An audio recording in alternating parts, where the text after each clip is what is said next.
Hola, hoy nos sumergimos en un texto, bueno, un clásico con casi 2000 años, pero que la verdad parece escrito para nosotros hoy. De Brevitate Vitae, o Sobre la brevedad de la vida, del gran filósofo estoico romano Séneca. Eso es. Para explorar esto vamos a usar como base la información de Wikipedia sobre esta obra. Y la misión, pues, es desgranar las ideas clave de este ensayo. Habla del tiempo, de la vida y de cómo muchas veces malgastamos nuestro bien más preciado. Mm, La paradoja es genial, ¿no? Nos quejamos de que la vida es corta, pero Séneca, ya en el siglo I, decía, oye, que en realidad es bastante larga si aprendemos a usarla. exactamente. Hablamos de Lucio Aneo Séneca, una figura, vamos, importantísima del estoicismo romano. Y este ensayo, que en realidad es más bien un diálogo o una carta larga, lo escribió, pues sí, sobre el año 49 después de Cristo. Y como decías, no es una reflexión abstracta, ¿eh? Tenía un destinatario muy concreto, un tal Paulino. Ajá. Y eso, claro, le da un enfoque muy práctico, muy personal. Vale. Entremos ahí. ¿Quién era este Paulino? Porque entiendo que no era un cualquiera, ¿verdad? ¿Por qué es relevante? No, para nada. Se cree que era Pompeo Paulino. Un personaje, fíjate, muy influyente en Roma. Tenía un cargo de una responsabilidad enorme y seguro de un estrés tremendo. ¿Ah, sí? ¿Cuál? Era el Prefectus Anonae, o sea, el responsable de que a Roma no le faltara grano. Imagínate la presión. Madre mía. Casi nada. Y además, es muy probable que fuera familia política de Séneca. Quizás el padre de su esposa, Pompeya Paulina. Entender esto es clave, ¿sabes? Nos ayuda a ver por qué Séneca le está dando estos consejos. Le habla a alguien cercano, metido hasta el fondo en las ocupaciones del mundo. Claro, tiene todo el sentido. ¿Y la fecha, rondando el 49 después de Cristo? Sé que esto de datar textos antiguos a veces es complicado. ¿Hay consenso o es más bien una estimación? Es, digamos, la fecha más aceptada tradicionalmente.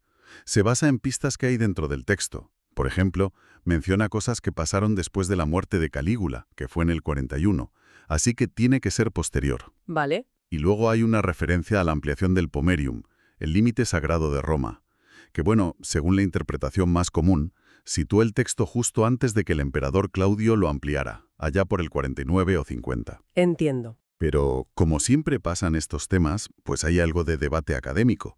Hay quien propone fechas un poco más tardías. Pero bueno, no nos liemos con eso ahora. No, no, claro. Lo importante es el contexto. Séneca, ya maduro, reflexionando sobre el tiempo y dirigiéndose a un alto funcionario romano, que seguramente estaba desbordado. Perfecto, contexto clarísimo. Vamos entonces al meollo, a la idea central, esa que es tan rompedora. La vida nos corta, somos nosotros los que la hacemos corta. ¿Cómo argumenta esto? Suena casi a regañina. Hombre, un toque de atención sí que ese. Séneca parte de esa queja universal, ¿no? La de ¿qué corta es la vida? Y la desmonta con la lógica estoica. Dice, a ver, la naturaleza nos ha dado tiempo de sobra, para lo importante, para lo esencial. Mmm, El problema no es cuánto tiempo tenemos, sino cómo lo gestionamos, o mejor dicho, cómo lo malgastamos. Y aquí es donde introduce un concepto que es central, los occupatis. los occupati. Es increíble lo moderno que suena eso. De verdad, parece que está describiendo esta sensación de ir siempre corriendo, ¿no? Ocupados sin saber muy bien para qué. Totalmente. Los occupatis son eso, las personas ocupadas, pero en el sentido de estar absortas, distraídas, alienadas por actividades que no les aportan nada a su verdadero bienestar. ¿Ya? Gente consumida por tareas, por ambiciones vacías, por placeres que no duran, por preocupaciones inútiles. Séneca es muy crítico con cómo tiramos el tiempo sin ser conscientes. Es curiosa esa comparación que hace. Dice que protegemos el dinero, pero regalamos el tiempo. Exacto. Esa es una de sus observaciones más agudas, yo creo. Tratamos el tiempo como si fuera infinito, como si no costara nada, y dejamos que otros, o nuestras propias distracciones, nos lo roben o se lo coman. Claro. Los occupatis, dice Séneca, no saben vivir porque no son dueños de su tiempo. Están siempre pensando en el futuro, cuando me jubile entonces sí, o lamentando el pasado, si hubiera hecho esto. Uf, sí. Pero son incapaces de vivir el presente, que es el único tiempo que de verdad tenemos, y lo malgastan porque no entienden el valor inmenso que tiene. Y para que sus lectores romanos, bueno, para que la gente de su época lo entendiera bien, ponía ejemplos concretos. Supongo que usaría personajes conocidos. Sí, claro. A mostrar que nadie está a salvo, ni los más poderosos, menciona a gente muy famosa. Habla, por ejemplo, de Augusto, el primer emperador. Cuenta que se lamentaba ya de viejo por no haber tenido más tiempo para él. Anda. Menciona a Cicerón, el gran orador, que también se quejaba de las cargas de la vida pública que le impedían dedicarse más a la filosofía, que era lo que él quería. Vaya. Incluso nombra a Livio Druso, un político reformista que murió joven sintiendo que no había tenido ni un solo día libre en su vida. No es que haga biografías detalladas, ¿eh? Los usa más bien como arquetipos. Claro, como ejemplos. Exacto. Ejemplos de cómo las ocupaciones, incluso las más importantes aparentemente, te pueden devorar la vida si no gestionas tu tiempo y tus prioridades con cabeza. Vidas que parecen un éxito desde fuera, pero que, según Séneca, estaban, en cierto modo, malgastadas. Vale, pues si ese es el camino que hay que evitar, el del ocupatus, ¿cuál es la alternativa? ¿Cómo se vive esa vida larga que él dice que podemos tener?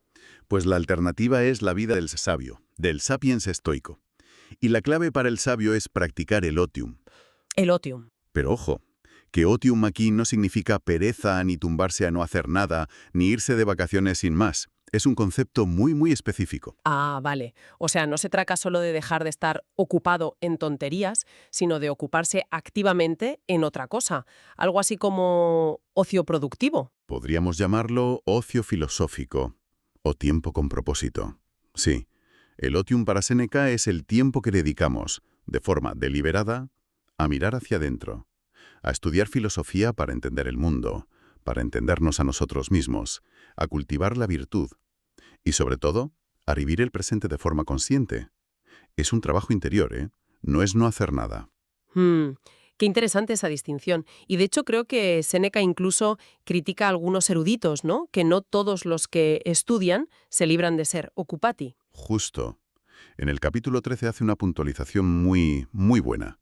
Dice que, cuidado, que incluso dedicarte al estudio puede ser una forma de perder el tiempo si no tiene un propósito claro, si no te lleva a la sabiduría práctica. Critica a esos eruditos que se pierden en detalles minúsculos, en debates que no llevan a ninguna parte, sobre historia o gramática. Acumulan saber por acumular, pero eso no les hace mejores personas ni les ayuda a vivir mejor. Ya veo. La erudición sin aplicación a la vida también puede ser una distracción, una forma muy sofisticada de estar occupatus. Entendido. Entonces, ¿qué ganan los que sí practican ese otium filosófico bien entendido? ¿Cuál es la recompensa de usar bien el tiempo, según Séneca? Pues la recompensa es nada más y nada menos que vivir de verdad, alcanzar una vida plena, con sentido. En los capítulos 14 y 15, Séneca lo dice claro. Solo los que dedican su tiempo a la sabiduría son realmente libres, dueños de sí mismos. Estas personas, dice, a través de la reflexión, del estudio, pueden apropiarse del tiempo pasado. ¿Cómo? Pues dialogando mentalmente con los grandes pensadores de la historia, Platón, Aristóteles, Zenón, Qué bueno eso. aprendiendo de ellos, convirtiéndose, en cierto modo, en sus contemporáneos, en colegas en la búsqueda de la verdad. Es como si el tiempo se expandiera, ¿no? Exacto. La mente del sabio, que está liberada de la ansiedad por el futuro y de los lamentos por el pasado, se expande. Puede ver toda la existencia desde una perspectiva más alta, casi atemporal, y lo contrasta muy fuerte con la situación de los occupati. Los describe, 116-17, como esclavos de sus pasiones, siempre entre la esperanza y el miedo. Sus placeres son siempre fugaces, con un punto de ansiedad porque dependen de cosas externas, no de su estado interior. Viven, dice Séneca, en una agitación continua. Es una visión muy potente, sí.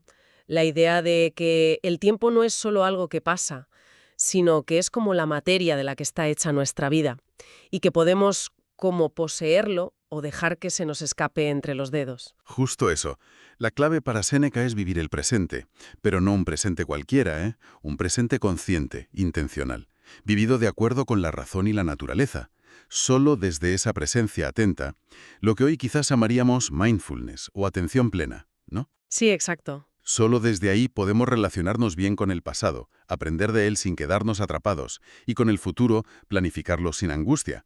Y esa plenitud del presente es la puerta para alcanzar la virtud estoica, vivir según la razón, y por tanto, la única felicidad auténtica, la que depende de nosotros. Antes comentabas que estas ideas no están solo en De Brevitat Vitae, que las repite en otras obras. Efectivamente, es un tema que le preocupa mucho. Ideas muy parecidas sobre el valor del tiempo, la crítica a las ocupaciones inútiles y la defensa del ocium filosófico las encuentras en otro tratado suyo, De Otio, sobre el ocio y en muchas de las cartas a Lucilio. Lo interesante es que esto, a primera vista, parece que choca un poco con lo que aconseja en otro diálogo, De Tranquilitate Animi, sobre la tranquilidad del ánimo. Ah, sí. ¿Cómo es eso? ¿Se contradice? ¿Dice que hay que retirarse del mundo o que hay que participar? Bueno, parece una contradicción, porque en De Tranquilitate Animi le recomienda a su amigo Sereno, que estaba un poco apático, que se meta en la vida pública, en los asuntos del Estado, como una forma de encontrar un propósito, de sentirse útil. Ya. ¿Y entonces? Pues Séneca mismo aborda esta tensión en De Otio. Argumenta que en realidad no hay contradicción. Sostiene que se puede servir a la gran república, o sea, la comunidad humana, de dos maneras. Una es mediante la acción política directa si las circunstancias son buenas y lo permiten. ¿Vale? Y la otra es mediante la contemplación, el estudio y la enseñanza de la filosofía, contribuyendo así al bien común, al progreso moral e intelectual. Entiendo. Ambas vías son formas válidas de servicio. La elección depende de las circunstancias de cada uno y del momento político. Vale, vale, aclarado. Ofrece caminos distintos según la situación. Volviendo a De Brevitate Vitae. ¿Cómo cierra el ensayo? El que va dirigido específicamente a Paulino, a ese funcionario tan ocupado. Pues al final es muy directo, ¿eh?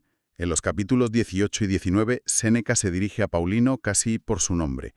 Le dice sin rodeos: oye, retírate ya de tus responsabilidades públicas, de ese cargo de prefectus annonai que te está comiendo el tiempo y la vida. Así, directamente. Sí, sí.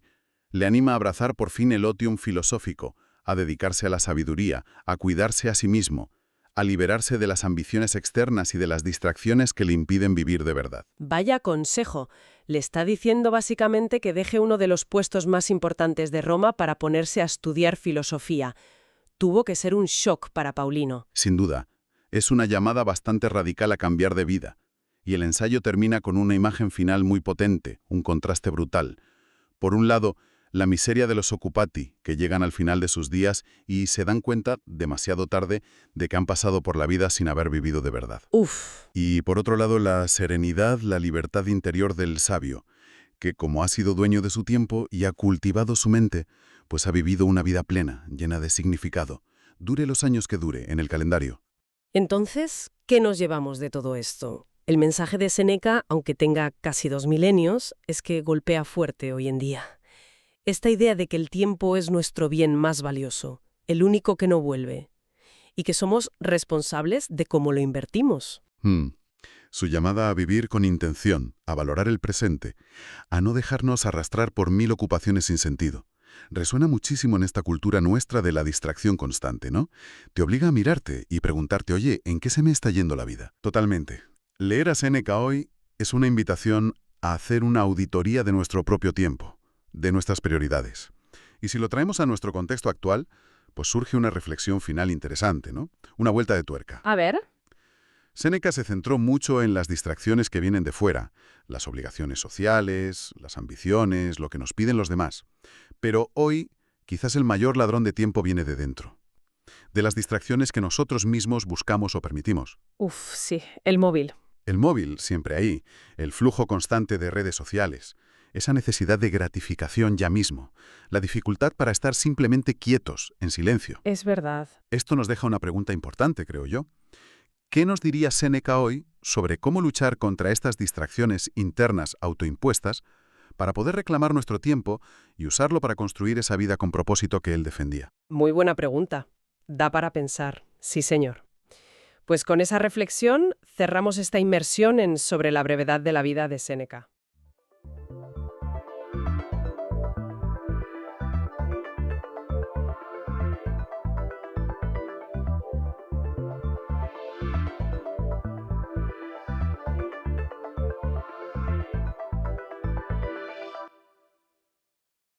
Bienvenidos. Hoy nos metemos en un tema que suena a película antigua, ¿verdad? Pero que es súper actual. La piratería. La del siglo XXI. Exacto. Tenemos delante un análisis, vamos, muy completo, casi como una enciclopedia sobre esto, que le da una vuelta global al fenómeno. Sí, bastante detallado. Y nuestra idea es, bueno, ir más allá del parche y el loro, ¿no? Entender dónde pasa esto hoy, por qué sigue pasando y qué formas distintas tiene. Vamos a desmontar algún mito y a ver qué sorpresas nos encontramos. Eso es. Venga, pues a ello. Perfecto. Porque, como dices, no es una cosa del pasado para nada. Es un fenómeno, complejo, con raíces económicas, sociales, a veces hasta políticas, Claro. y afecta a rutas marítimas que son vitales. El coste humano y económico es tremendo, y a menudo como que no se ve. No se habla tanto, quizá. Eso es. Y lo fascinante de este material que tenemos es la variedad de sitios. Vamos a viajar, digamos, desde el Caribe a los estrechos de Asia, que están a tope de barcos, pasando por zonas de conflicto. Veremos qué tiene de especial cada lugar. Pues empezamos por el Caribe, que igual a algunos les sorprende, ¿no? Porque este análisis relaciona un repunte de la piratería, sobre todo en la década de 2010, con la crisis de Venezuela. Sí, es una conexión bastante directa a la que plantea. Habla de pescadores que, bueno, por pura necesidad acaban en esto. Se centra mucho en el estado de Sucre, por ahí por 2016. Dice que había ataques casi diarios, muy violentos a veces. Uf, Incluso llega a compararlo con cómo empezó lo de Somalia, por las causas socioeconómicas parecidas. ya, la base social, digamos. La causa, pues parece la desesperación económica. Pero ojo, que menciona un detalle interesante, la posible sobrepesca de barcos extranjeros que habría dejado a la gente de allí sin su medio de vida. Claro, eso es clave. Y que en 2018 había miedo de que esto se extendiera por todo el Caribe. Es que es un ejemplo clarísimo de cómo la inestabilidad y la falta de futuro pueden acabar generando crimen en el mar. Y lo de la pesca es fundamental, ¿eh? No es solo delincuencia porque sí, es que puede ser una respuesta terrible, sí, pero una respuesta a quedarse sin nada. Ya, y le da otra dimensión. Totalmente. Mucho más complejo. Bueno, pues cambiamos de tercio radicalmente. Nos vamos a Falcon Lake. Esto es un embalse en la frontera entre Texas y México. ¿Sí? Otro mundo. El Informa lo describe como una ruta importante para el contrabando de drogas. Ajá. Y dice que desde 2010 más o menos hay como una guerra entre cárteles, menciona a los Zetas, por controlar el lago, con robos a mano armada, tiroteos, Madre mía. usan barquitas como flotas, las llaman para atacar a pescadores y para mover la droga, claro. Y lo curioso es que a esta gente les llaman piratas. Ya. Y aquí es donde la palabra importa, ¿verdad? Aunque se use piratería, el propio análisis aclara que, técnicamente, pues, no lo es. No según el derecho internacional. Ah, ¿por qué? Por el sitio. El artículo 101 de la Convención de la ONU sobre el Derecho del Mar dice que la piratería es en alta mar, fuera de las aguas de cualquier país. Y lo de Falcon Lake pasa en aguas de Estados Unidos o de México. O sea que a veces usamos piratería un poco a la ligera, ¿no? Quizá por el impacto que tiene y eso puede confundir sobre qué es cada cosa. Exactamente, es un punto clave, sí. Hay que distinguir la piratería, digamos, oficial, la de la ley internacional, de otros crímenes en el mar o en ríos o en lagos, como esto de los cárteles. Si no, parece todo lo mismo y no lo es. Ni las causas, ni cómo responder. Entendido. Bueno, pues gran salto, nos vamos a África Occidental, al Golfo de Guinea, una zona que sale siempre en los titulares como de las más peligrosas del mundo para los barcos. Sí, esa es tela. Hacia 2011-2012, dice el informe, era la número 1 en ataques. El IMB, que es la Oficina Marítima Internacional, contó 966 marinos afectados solo en 2012, casi 1000 personas. ¿Una barbaridad? Y describen una evolución bastante chunga de la piratería allí.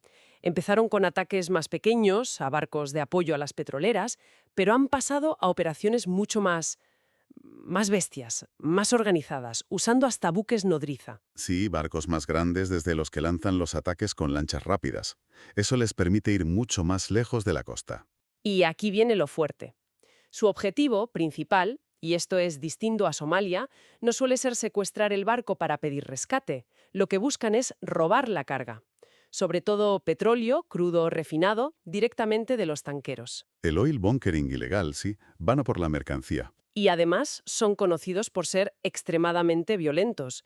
El texto habla de secuestros de tripulantes, sí, pero también de torturas, palizas, disparos. Uf, Sugiere que esa brutalidad es como parte de su método, para intimidar y que la gente colabore rápido. El impacto es brutal. Humano, por supuesto, por la violencia contra las tripulaciones, pero también económico. Hay estimaciones de unos 2.000 millones de dólares al año. ¿2.000 millones? Sí, entre lo que roban, lo que cuestan las medidas de seguridad extra que tienen que poner los barcos, los seguros que se disparan. Y esto machaca el comercio de países como Benín, Togo o Nigeria. El puerto de Cotonú, en Benín, llegó a perder el 70% de su actividad en 2012 por esto. Madre mía, ¿el 70%? Y encima, para complicarlo todo, muchos ataques son dentro de las aguas territoriales o incluso en los puertos. Y ahí, las armadas internacionales pues tienen más difícil intervenir directamente. Su mandato suele ser para alta mar.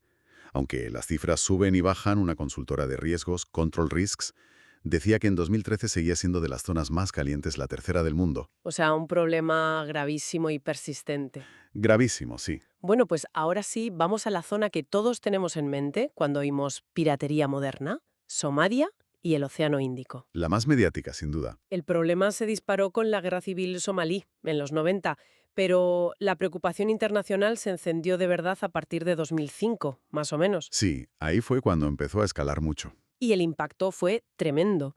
Llegaron a interrumpir envíos de comida del Programa Mundial de Alimentos, los costes para el comercio mundial, por tener que desviarse, por los seguros, la seguridad, los rescates, se calcularon entre 6.600 y 6.900 millones de dólares al año.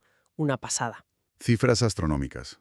El informe apunta incluso cómo las aseguradoras, subieron primas y sacaron tajada de la situación. Claro, el riesgo se paga. La cosa se puso tan fea que se organizó una respuesta internacional enorme. Coaliciones de armadas de muchos países, como la Combined Task Force 150, la Operación Atalanta de la UE, crearon hasta rutas seguras y zonas de patrulla como la MSPA esa en el Golfo de Adén. Y la verdad es que esa respuesta tan masiva, junto con otras cosas, funcionó. Vaya si funcionó. A finales de 2012 y en 2013, los ataques con éxito cayeron en picado. Sí. Sí. El IMB dijo que en 2012 se había bajado a mínimos de 6 años y la Oficina de Inteligencia Naval de Estados Unidos contó solo 9 ataques en todo 2013 y ninguno logró secuestrar un barco grande. Fue un cambio radical. Vaya. ¿Y cuáles fueron las claves de ese éxito? Pues mira, según este análisis de Control Risks, fue una mezcla. Primero, que los propios barcos se pusieron las pilas con las llamadas mejores prácticas de gestión, o BMP. ¿Cómo qué? Pues ir más rápido, rutas más seguras, más vigilancia, reforzar la ciudadela, que es una sala segura dentro del barco. Segundo, la seguridad privada armada a bordo. Equipos de exmilitares, básicamente, que disuadían o repelían los ataques. Ah, los guardias armados. Eso es. Tercero, la presencia naval internacional, claro, muy potente. Y cuarto, más a largo plazo, empezar a crear fuerzas de seguridad en tierra, en Somalia, para cortar el problema de raíz. El modelo aquí era distinto al de Guinea, ¿eh? Aquí era secuestrar barco y tripulación y pedir rescates millonarios. El ejemplo más famoso de esa época es el del Mars Alabama, ¿no? En 2009, el carguero de Estados Unidos, la lucha de la tripulación, el rescate del capitán Phillips por los Navy SEALs. Sí, ese caso se hizo, de película, literalmente. Puso cara a esa crisis. Y muestra la respuesta militar que llegó a haber. Exacto. Y aunque Somalia mejoró un montón, ojo, que no hay que dormirse, a finales de 2023 hubo un intento de ataque a un petrolero, el Central Park, en el Golfo de Adén. ¿Ah, sí? Sí, presuntos piratas somalíes. Lo evitó un destructor de Estados Unidos, el USS Mason, que además capturó a los atacantes. O sea que la amenaza, aunque mucho menor, sigue ahí latente. Vaya, no hay que bajar la guardia, entonces. Para nada. Bueno, dejamos África y cruzamos a Asia, a uno de los puntos más calientes del comercio mundial, el estrecho de Malaca, entre Malasia, Indonesia y Singapur. Un cuello de botella vital. Una arteria clave, sí, pero también con un historial de piratería que viene de lejos. Sí, esa zona siempre ha tenido piratería. El perfil de ataque que describe aquí el informe es distinto. Grupos armados, sí, con pistolas, cuchillos, machetes, pero suelen actuar de noche, abordan barcos que están navegando o fondeados. Ajá. Muchas veces se piran rápido, evitan el enfrentamiento. Esto vale para Malaca y para el estrecho de Singapur, que está al lado. Interesante ese detalle, sí. Pero a pesar de eso, de que parezcan quizá menos agresivos o menos organizados que en otros sitios, llama la atención que a mediados de 2013 Control Risks decía que era la zona con más incidentes del mundo, más que el Golfo de Guinea en ese momento. La explicación más lógica es la cantidad de barcos. Pasan miles y miles. Es una autopista marítima. Claro, muchas oportunidades. Muchísimas. Y esa táctica de retirarse rápido si salta la alarma, pues podría indicar que son más bien oportunistas, bandas quizá menos preparadas o que no quieren arriesgar tanto como en Guinea. Pero claro, si hay tantos barcos, aunque el porcentaje de ataques sea bajo, el número absoluto de incidentes es muy alto. Sigue siendo un problemón. Entendido. Seguimos en Asia, pero nos vamos a una zona marítima enorme y complicada. Los mares de Sulu y Célebes, entre Filipinas, Indonesia y Malasia, Una zona muy extensa y difícil de controlar. con muchísimas islas y con una historia de piratería y contrabando que viene de siglos atrás. Sí, tradicionalmente ha sido así. El problema más gordo ahora mismo, según este análisis, es el secuestro de tripulantes para pedir rescate, el kidnap for ransom. Ajá. Y aquí meten otro factor. Vinculan muchos de estos secuestros directamente con el grupo extremista Abu Sayyaf. Uf, eso complica las cosas. Opera en el sur de Filipinas y usa estos secuestros para financiarse. Ya veo. Las cifras que da un organismo regional, el RECAP ISC, son preocupantes. Habla de 86 secuestros en esa zona entre marzo de 2016 y la fecha del informe, que sería hacia 2020-2021. Tuvieron que lanzar alertas de seguridad para los barcos que pasaban por allí. Este caso es un ejemplo perfecto de una tendencia muy peligrosa que se ve cada vez más. Cómo se mezcla la delincuencia marítima, digamos normal, con grupos que tienen una agenda extremista o terrorista. Usan el mar para financiarse o moverse. Exacto. Y la geografía de la zona. Miles de islas, aguas que comparten varios países, fronteras porosas, hace que sea súper difícil para Filipinas, Malasia e Indonesia controlarlo, aunque cooperan entre ellos. Aquí sí que se ve cómo se difuminan las líneas entre un tipo de amenaza y otra. Y esa línea borrosa se ve todavía más clara en algunos incidentes recientes que menciona el informe. Por ejemplo, el secuestro del carguero Galaxy Leader a finales de 2023 en el Mar Rojo. Sí, ese fue muy sonado. Lo abordaron desde un helicóptero los hutíes de Yemen, en pleno conflicto de Gaza. Dijeron que el barco tenía relación con Israel, aunque Israel lo negó. Aquí la motivación parece claramente geopolítica, ¿no? Ligada a la guerra. No es el pirata buscando pasta. Totalmente. Introduce un elemento nuevo y preocupante en el mar. Actores no estatales, ligados a un conflicto, usando tácticas tipo pirata para fines políticos o militares.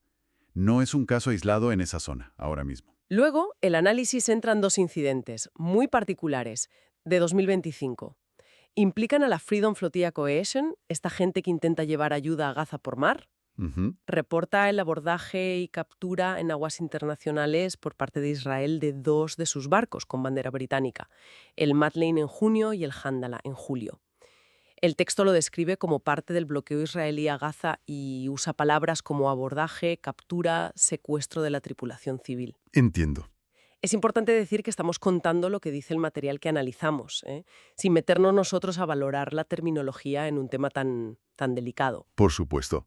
Pero estos ejemplos son cruciales, porque ilustran hasta qué punto se puede complicar todo esto. Hemos visto motivos económicos, como en Somalia o Guinea. Motivos puramente de crimen organizado, como los cárteles en Falcon Lake.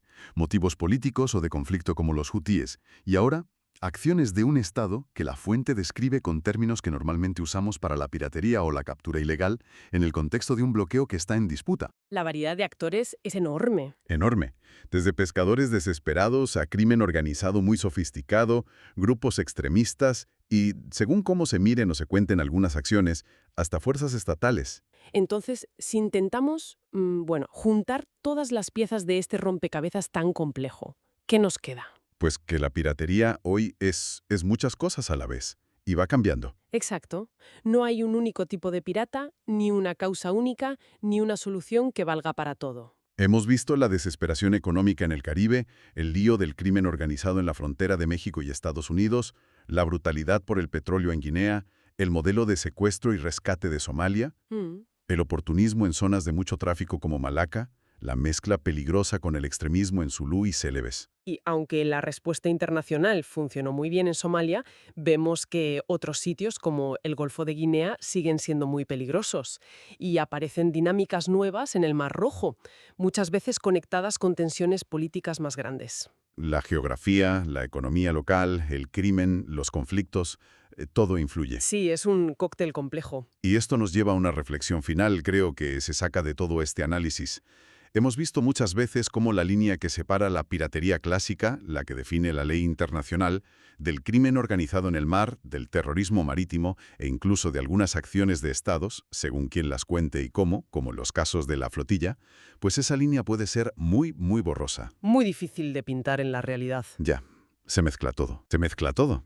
Entonces, si la naturaleza de las amenazas en el mar está cambiando, se está volviendo más híbrida, más compleja, mezclando motivos y actores, la pregunta que queda en el aire es ¿cómo deberían adaptarse no solo la definición legal de piratería, que igual se queda corta, sino sobre todo cómo deberían adaptarse las estrategias, las respuestas internacionales, tanto legales como operativas, para poder enfrentar bien estos desafíos del mar del siglo XXI en toda su complejidad?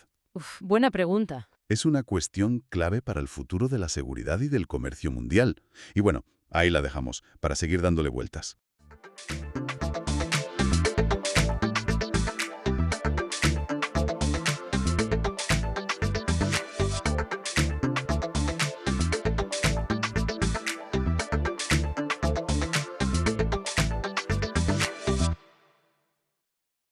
Bienvenida o bienvenido a esta exploración detallada. Hoy nos metemos con un tema que, bueno, afecta a millones de vidas y que genera un montón de preguntas. El cáncer. Tenemos aquí una visión general bastante completa, ¿no? Casi una enciclopedia. Eso es. La idea es desgranar un poco qué es de verdad el cáncer, por qué aparece, claro, cómo se detecta, cómo se trata y sobre todo intentar separar el grano de la paja, ¿no? Con tanta información que hay por ahí. Vamos a intentar dar una visión, pues clara, útil, basándonos en lo que hemos estado mirando. Genial. Porque no se trata de agobiar, sino de sacar esas ideas clave. Lo importante para entender mejor este conjunto de enfermedades tan complejo. Venga, pues vamos a ello. Para empezar por lo básico. Cuando decimos cáncer, ¿a qué nos referimos exactamente? Porque no es una sola enfermedad, ¿verdad? Correcto, eso es lo primerísimo. Cáncer es como un término paraguas, ¿sabes? Para un grupo enorme de enfermedades distintas. Lo que sí comparten todas es, bueno, una característica fundamental, que las células crecen sin control. Células anormales, claro. Crecen sin control y además... Y además tienen la capacidad de invadir los tejidos que tienen al lado y potencialmente de viajar por el cuerpo y crear nuevos tumores lejos. Eso es la metástasis. Que eso es clave para diferenciarlo de los tumores benignos, ¿no? Que también crecen células, pero se quedan quietos. Justo. Los benignos crecen, pueden formar un bulto, a veces grande, pero no invaden, no se van a otro sitio. Son, digamos, molestos pero contenidos. Las células de cáncer, en cambio, es como si rompieran las reglas. Adquieren una serie de, bueno, las llaman señas de identidad del cáncer. Señas de identidad. Suena importante. ¿Cuáles son? ¿Qué las hace tan distintas? Pues mira, son varias cosas. Pueden crecer y dividirse sin que nadie les dé la señal de adelante. Ignoran las señales de stop, las que les dicen que paren. Evitan la muerte celular programada, la apoptosis, que es como el sistema de autodestrucción de las células dañadas. O sea, se vuelven inmortales casi. Bueno, consiguen dividirse muchísimas veces, sí. También promueven que se creen vasos sanguíneos nuevos para alimentarse. Eso es la angiogénesis. Y lo que decíamos, la capacidad de invadir y hacer metástasis. Pasar de normal a cancerosa, pues requiere muchos pasos, muchas mutaciones genéticas. Entendido. Un camino complejo hacia el descontrol total. Vale, y una cosa que preocupa mucho es cómo saber si algo va mal. ¿Hay señales de alarma? ¿Síntomas que nos hagan sospechar? Esa es la pregunta del millón. Y la respuesta es complicada. Porque al principio muchos cánceres no dan la cara. No hay síntomas. Suelen aparecer cuando el tumor ya es más grande, o si se ulcera, o si empieza a molestar algún órgano. Ya.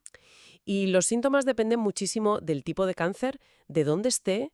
Además, es que la mayoría no son exclusivos del cáncer, pueden ser por mil cosas. Por eso a veces lo llaman el gran imitador. Claro. Entonces, para aclararnos un poco, ¿podríamos dividir los síntomas quizá en locales y generales o algo así? Sí, es una buena forma de verlo.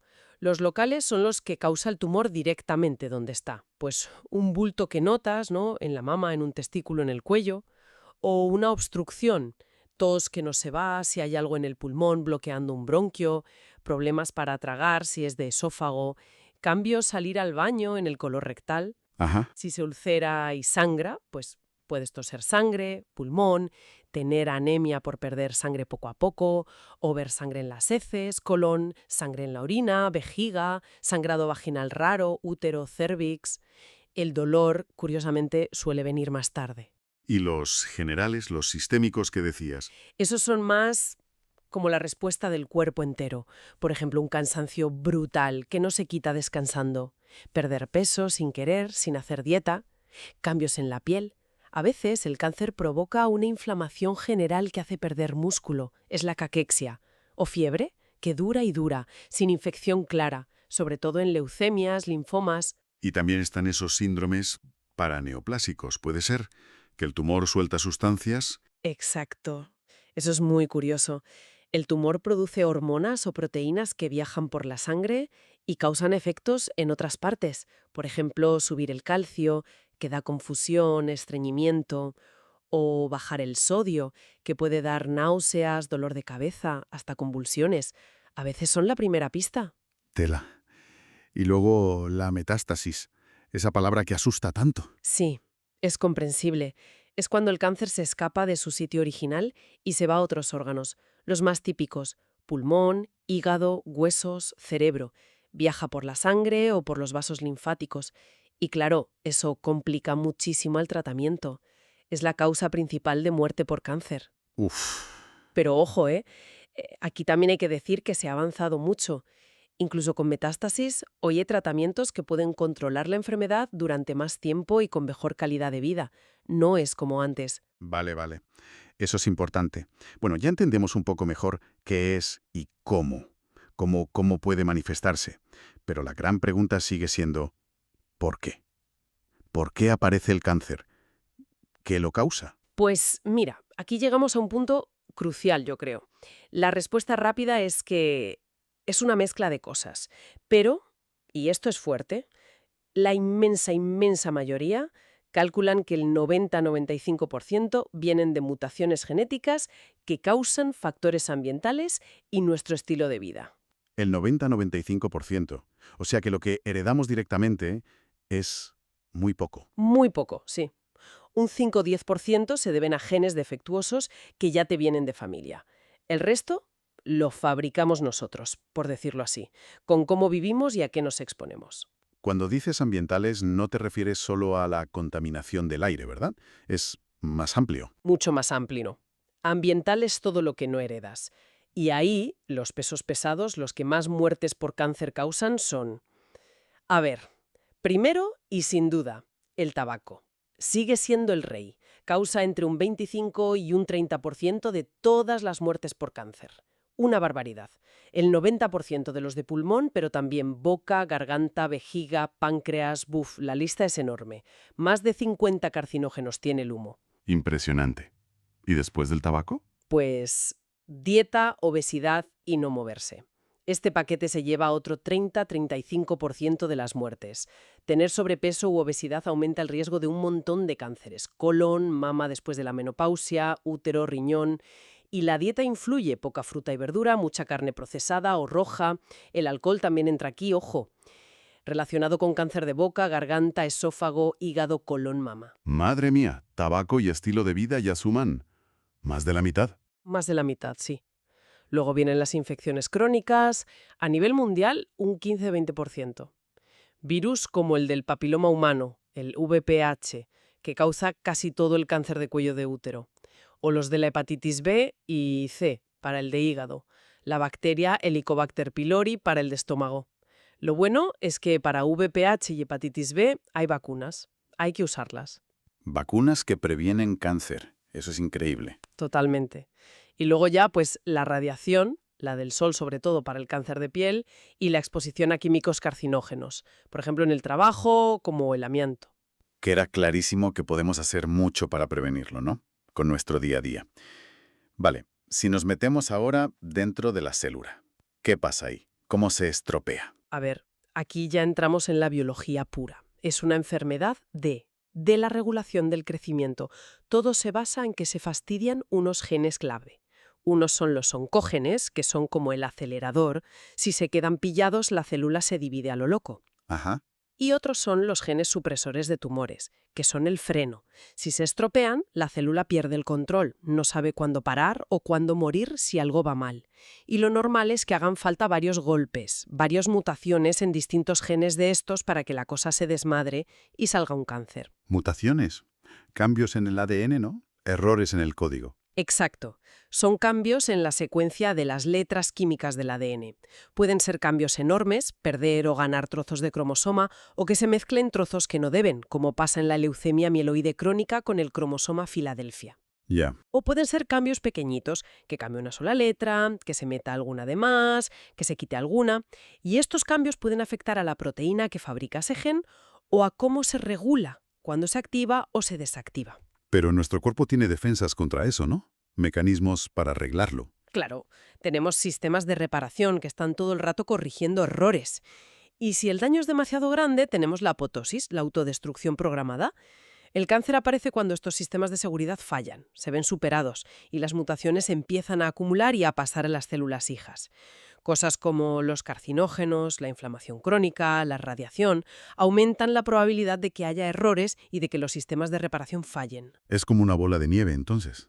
Un primer error, quizá en un gen reparador, hace que se acumulen más errores y cada uno le da a la célula una ventaja para crecer más, sobrevivir mejor. Pero a nivel celular, dentro de nuestro propio cuerpo. Lo llamamos evolución clonal.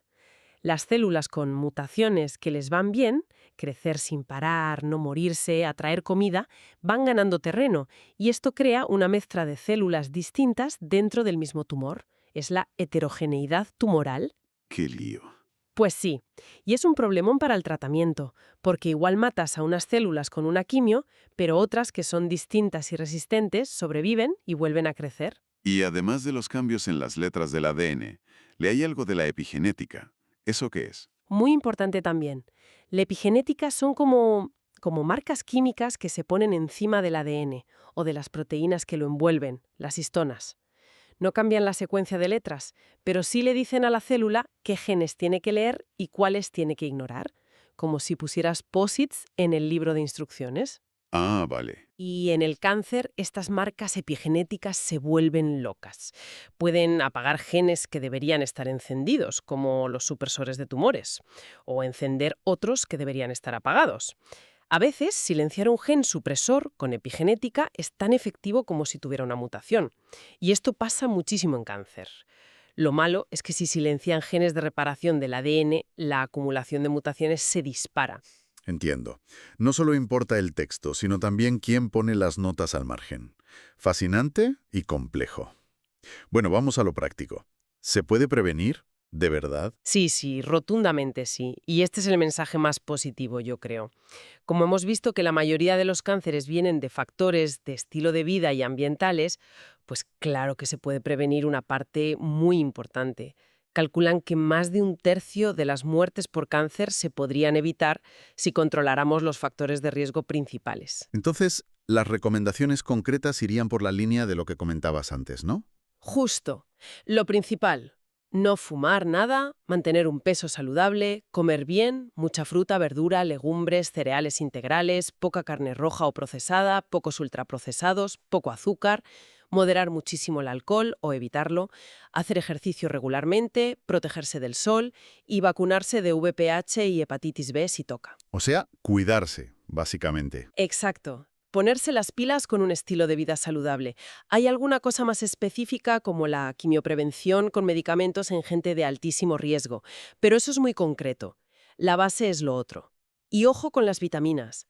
Tomar suplementos porque sí no previene el cáncer. E incluso algunos pueden ser malos, como el betacaroteno, si fumas. Vale. Y la detección precoz, el cribado, el screening. Sirve. El cribado es buscar el cáncer o lesiones que podrían serlo antes de que den síntomas. Y sí, para algunos cánceres funciona muy bien y salva vidas. El de cuello de útero con la citología o el test de VPH es un ejemplo clarísimo. El colorectal con el test de sangre en heces o la colonoscopía también. ¿Y para otros? Para otros es más debatido. El de mama, con la mamografía, por ejemplo, ayuda a detectar tumores pronto, pero también puede llevar a detectar cosas que quizá nunca hubieran dado problemas, sobre diagnóstico y a tratamientos innecesarios.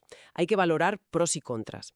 No para todos los cánceres hay un cribado que sirva o que esté recomendado para todo el mundo. Se mira si el test es bueno, si el cáncer es frecuente, si hay tratamiento eficaz, si detectar antes realmente cambia las cosas. Entendido. ¿Y si al final se diagnostica? ¿Qué armas hay hoy en día para luchar? Pues normalmente se combinan varias cosas y cada vez es más personalizado. Las herramientas principales son la cirugía, que sigue siendo clave para quitar tumores sólidos que están localizados, a veces también quitan ganglios cercanos, y es fundamental para saber qué tienes, la biopsia, y cómo de extendido está. La base, digamos. Sí. Luego está la radioterapia. Usar radiación para matar las células malas. Se usa muchísimo, como en la mitad de los pacientes en algún momento. La quimioterapia. Fármacos que matan células que se dividen rápido. Aquí el gran salto han sido las terapias dirigidas, que son más listas.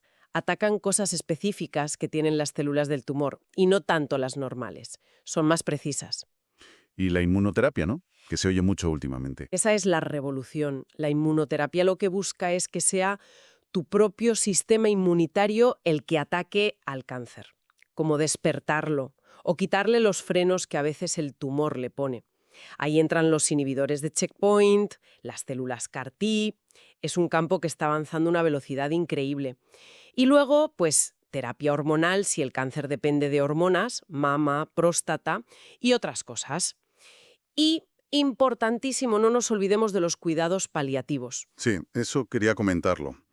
Que a veces suena a ya no hay nada que hacer, pero no es eso, ¿verdad? Para nada, es justo lo contrario. Los cuidados paliativos son para mejorar la calidad de vida.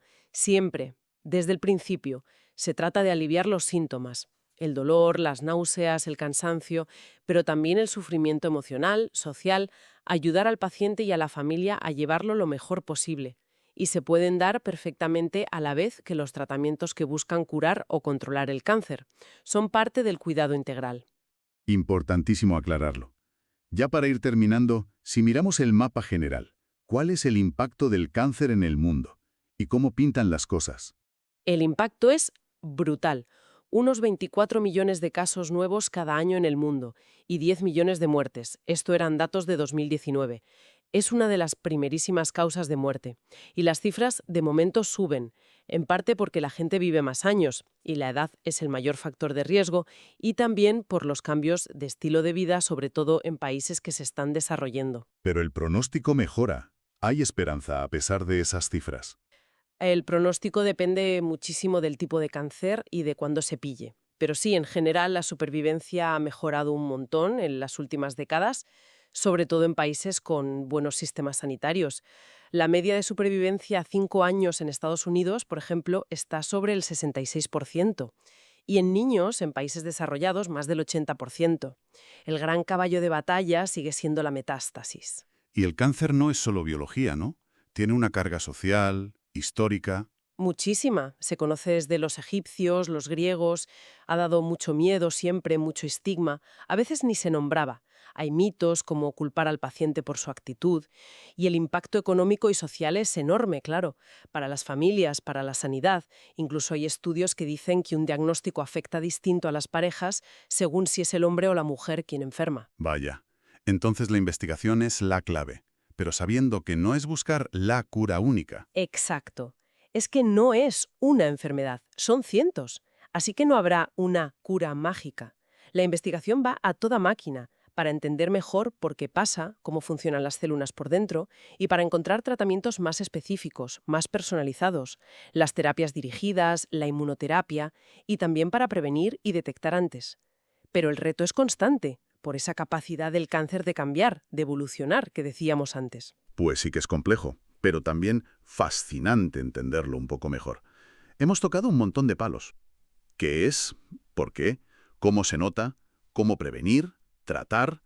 Y el impacto que tiene. Queda claro que es un mundo de enfermedades, conectadas pero diferentes. Y que la información buena, fiable, es fundamental. Saber que podemos hacer mucho para prevenir nos da poder. Y entender un poco la biología ayuda a comprender por qué se hacen unos tratamientos u otros y hacia dónde va la investigación. A mí como reflexión final me deja pensando mucho esa idea de la evolución dentro del propio tumor. Pensar en esas células como una población que muta, que compite, que se adapta, que el cáncer es un blanco móvil. Quizá entender bien esa dinámica sea una de las claves para encontrar tratamientos que funcionen mejor y durante más tiempo. Sin duda, una perspectiva que nos recuerda la increíble complejidad de la vida y también de la enfermedad.